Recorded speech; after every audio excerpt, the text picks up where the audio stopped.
Security is everybody's business. Be vigilant and report any suspicious movements of persons to the security agencies. Today, Friday, 10th of July 2026, equivalent to 25th of Muharram, 1448 after Hijrah of the Prophet. Peace be upon him. A very good afternoon and welcome to News at Noon on Badeggi Radio broadcast on 90.1 FM stereo, read by AISHA, SHUAIBU Badeggi. First, the headlines. North-South Power identifies major challenges in flood awareness campaign. Federal Workers Forum demands 300,000 naira minimum wage. Away from Nigeria on the international scene, Uganda judiciary rejects lawyers' ban on my lord, my lady. Now the news in detail. Chief Operating Officer of North-South Power Company, Engineer Ugochukwu Chioke, has identified poor dissemination of information and refusal of the riparian dwellers to relocate from flood high-risk areas around the downstream of Shiroro Dam, even after years of compensation, as their major challenges of implementation of flood awareness campaign program. The Chief Operating Officer stated this at the company's annual stakeholders flood sensitization and awareness workshop held in Minna. Engineer Chioke further appealed to the dwellers of Shiroro Dam downstream, who are mostly farmers, to plant quick-yielding crops in order to have early harvest before the release of water from the dam to avoid loss of farm produce and lives.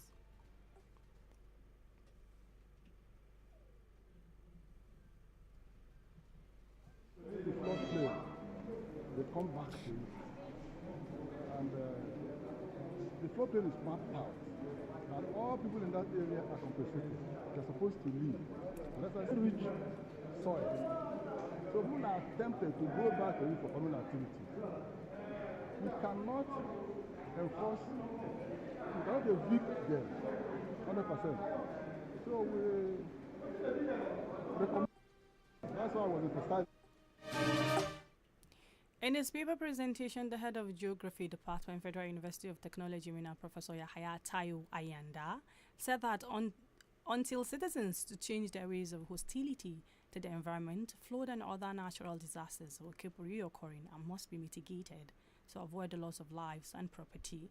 Also in a speech, the head of National Emergency Management Agency, Minna Operations Office, Hussaini Isa, affirmed that some local government areas in Niger State have been predicted as flood-prone areas, including Shiroro, where the hydroelectric power dam is located. He therefore called for early preparation in order to mitigate the flood situation before, during, and after the flood reoccurrence. Earlier in his opening remarks, the corporate social responsibility Hassan Abdullahi said the aim of the workshop of sensitizing is to sensitize and educate communities, people of Niger, dwellers involved in any form of water-based activities upstream and downstream of the Shiroro hydroelectric power plant on the environmental hazard caused by flooding and possible ways to reduce the devastating damages to lives and property. Economic and Financial Crimes Commission (EFCC) has arraigned the national president of the Miyetti Allah Kauthal Hori, Bello Bodejo, before a federal high court sitting in Abuja over allegations of terrorism, financing and money laundering to the tune of $2.6 million. Bodejo was arraigned before the Justice Iyang Iko by the EFCC on 12 counts charge filed through its counsel, Wahab Shitu, on June 25th, listing Bodejo as the sole defendant. The prosecution counsel told the court that the matter was for the defendants to enter his plea, which the judge granted. Bodejo pleaded not guilty to the charges, following which the prosecution counsel asked the court for a trial date and for the defendants to be remained in the custody of Nigerian Correctional Service. Though the defendant counsel Ahmed Raji prayed the court to admit his clients to bail in respect of his bail application filed on June 30th, 2026, the prosecution counsel opposed the application, arguing that the defendant possessed a public risk. He added that the Department of State Security Services is already on the watch out for him, and that being an influential person, he may manipulate the witnesses and the process of the case. Minister of the Federal Capital Territory, Nyesom Wike, has said that it will be difficult for the People's Democratic Party, PDP, to win a presidential election unless it first rebuilds its internal structures and resolve its lingering internal crisis. Wike made the remarks during a media chat, where he argued that political parties cannot expect to win the presidency without first putting their house in order and strengthening their grassroots structures. He also criticized the growing narrative that Nigeria's democracy depends solely on the participation of few prominent opposition figures. According to him, political parties should focus on building their structures from the grassroots and improving their performances in state elections before targeting the presidency. Nigerian Insurers Association, NIA, has urged policyholders affected by recent flooding in parts of Lagos State to promptly notify their insurer and begin the claim process. Chairman of the association, Ebele Chukwu Nwachiku, made the appeal in a statement and made it available to newsmen in Lagos. Nwachiku expressed sympathy to the individuals, families, and businesses affected by the flooding caused by persistent heavy rainfall in recent days. She said the association stood in solidarity with victims who suffered losses involving lives, homes, vehicles, businesses, and other valuable assets.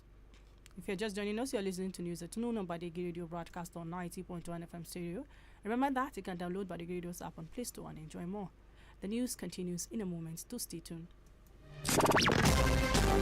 News. Breaking news, national news, local news, sport news, foreign news, and business news. Everything newsworthy lives here on your credible and reliable news source, Badeggi 90.1 FM. News.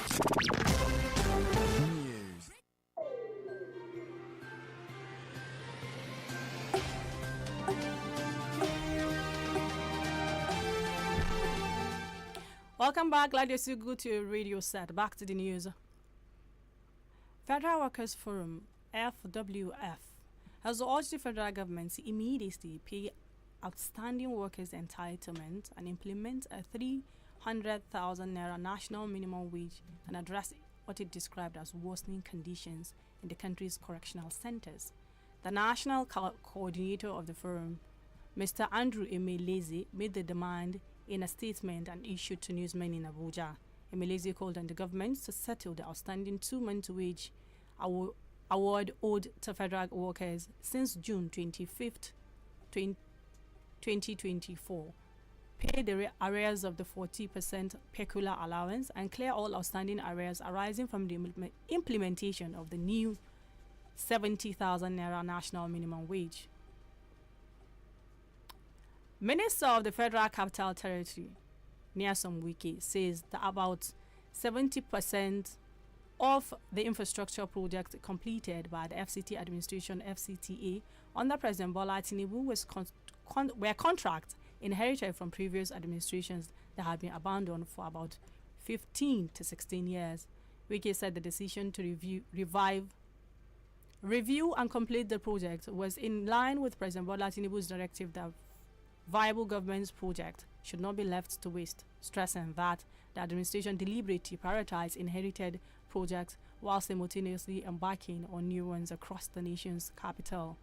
Meanwhile, the minister claims that he is unpopular among the FCT civil servants because he blocked the avenues through which government's money was being diverted, as his administration works to curb wasteful spending and redirect public funds to infrastructure developments.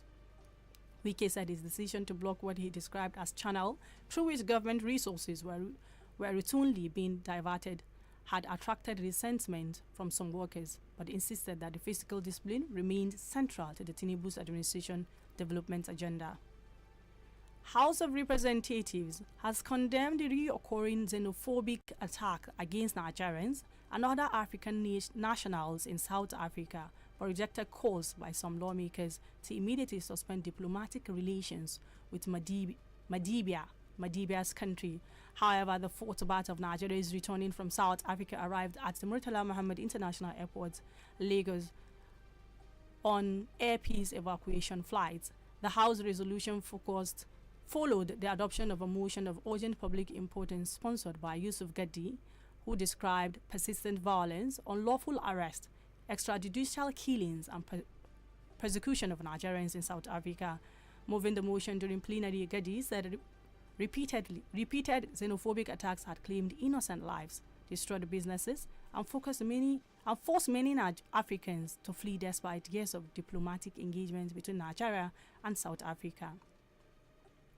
Director General of the National Automotive Design and Development Council, NDDC, Mr. Olumimo Joseph Osipin, has briefed President Bola Tinubu on the Council's ongoing efforts to accelerate the development of Nigeria's automotive industry, reaffirming the federal government's commitment to industrialization and global competitiveness.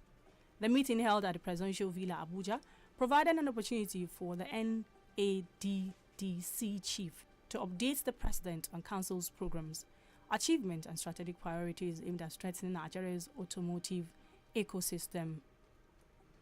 According to Osinapi, discussions centered on initiatives to boost local vehicle manufacturing, deepen the automotive value chain, promote innovation, encourage investment, and create an enabling environment for sustainable industry growth. Governor Dawood Lawal of Zamfara State has revealed that he refused to pay a 300 million naira ransom demanded by kidnappers who abducted his brothers in 2019, saying he chose not to negotiate with the criminals so as not to encourage the growing menace of kidnapping for ransom. Lawal disclosed this while speaking at a town hall conference in Abuja, where he also renewed his call for the establishment of state police as part of broader efforts to tackle insecurity across the country. The governor said his decision was based on his conviction that paying ransom only emboldens criminal groups to continue abducting innocent people. And on business news,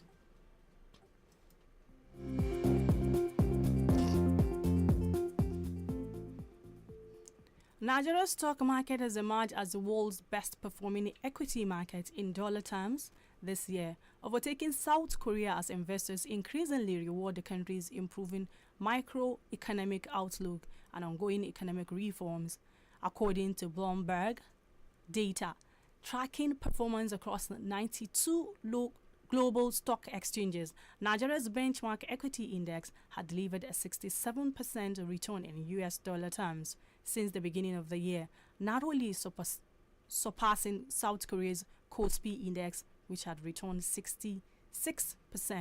The shift in global ranking comes as South Korea's stock market faces mounting pressures from a sharp correction in technology and artificial intelligence-related stocks.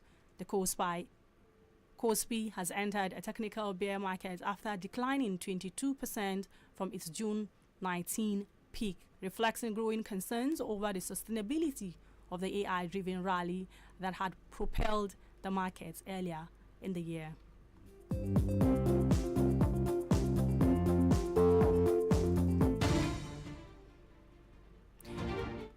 Away from Nigeria on the international scene, Uganda's judiciary has pushed back against a directive and would continue to demand the unknown decorum from lawyers.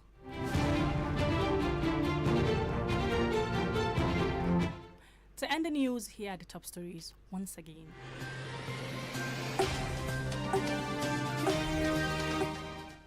You heard that Chief Operating Officer North South Power Company, Engineer Ugochukwu Chioke, had identified poor dissemination of information and refusal of the riparian dwellers to relocate from flood high-risk areas around the downstream of Shiroro Dam, even after years of compensation as their major challenges of implementation of flood awareness campaign program. We also brought you aware that Federal Workers Forum, the FWF, has urged the federal government to immediately pay outstanding workers entitlements and implement a 300,000 naira national minimum wage and address what it described as a worsening condition in the country's correctional centers.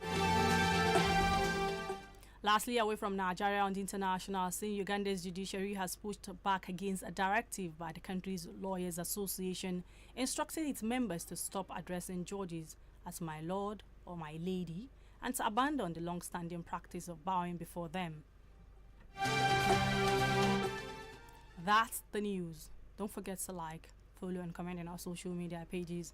On Facebook at Badeggi Radio 90.1 MHZ FM. On X at Badeggi Radio 901 FM. On Instagram and YouTube at Badeggi Radio 90.1 FM.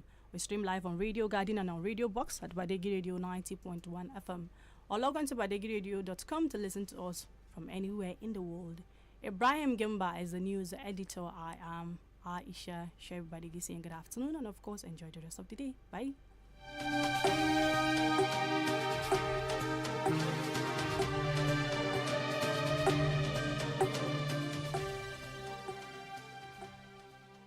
Badeggi Radio 90.1 FM.